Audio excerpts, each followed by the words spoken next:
We are on Keilim Perek Kaf He Mishnah Tet.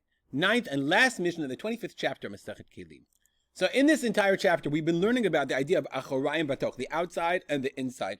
That if a liquid falls on the outside of a kli, then it doesn't make the inside tameh. That's the din of achorayim batoch. And we also learned about the beit tzvi'ah or beit tzvita, which is the indentations, the holes in a kind of kli in order to hold it. I would call them the bowling ball holes in the side of a cup. That's the way, I guess, when they made them, that's the way they would make the indentations.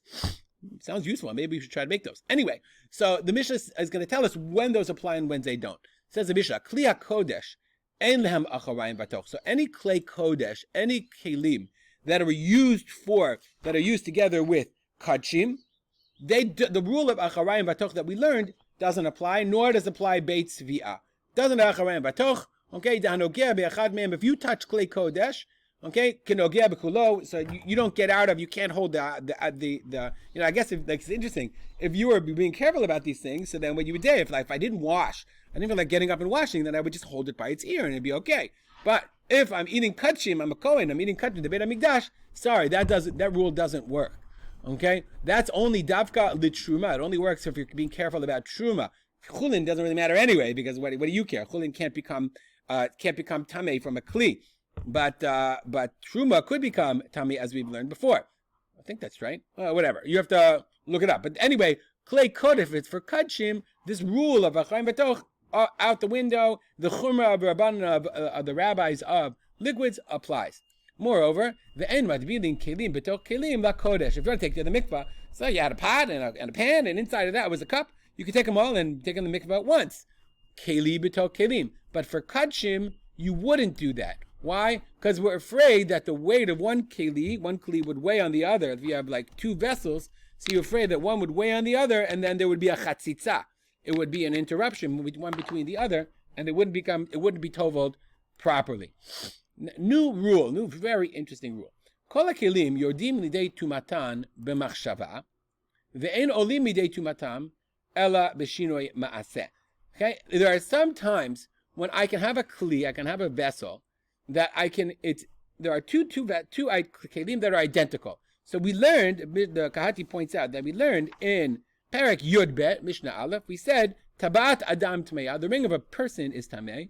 Tabat Behema, Bekelim, or the ring of an animal, those are Tahor. So if I have a ring, a cow ring, so if I make a ring for a cow ring, it's not Mekabel Tuma. Now what happens if I make this cow ring, and then I was like, I think I'm going to give that to my wife as an earring. I'm not going to tell her where I got it from, but I'm just going to give it to her. Okay? So as soon as, I made it for Bessie the cow, but now I want to give it to Bessie, my wife.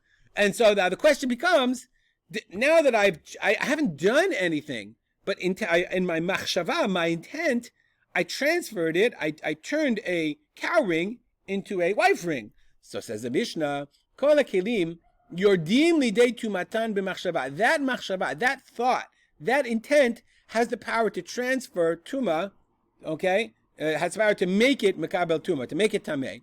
Ve'enam olim midei tumatam ela b'shinui masa. What if the other way around? I made it, or I bought it from my wife Bessie the wife. And then I decided, I'm going to give it to Bessie the cow. So he says, no, it doesn't work. La'olim, enam olim midei tumatam. The only way to do that is shinui masa. Then I have to have somebody, do something in order to make it, to adjust it for Bessie the cow. Sha'ma'aseh mevatel midei ha'ma'aseh u'midei machshava. Okay, so an action, and the change, the physical change of the ring, okay, can change either another action, if I, somehow made it for human use, and miyad machshava, or a thought, an intent. Meaning, if I had it for Bessie the cow, and then I said, I'm going to give it to my wife, and now it's makabel tuma.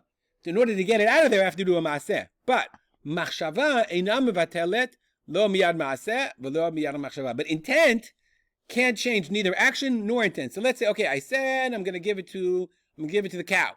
And then I say, I'll give it to Bessie, my wife. And I say, no, I changed my mind again. I'm going to give it to Bessie the cow. Sorry. Once you had intent and it's makabel tuma, then machshava is never going to get you out of it. The intent is not enough. Now you have to do an action to get it out of human, but now into Bessie the cow.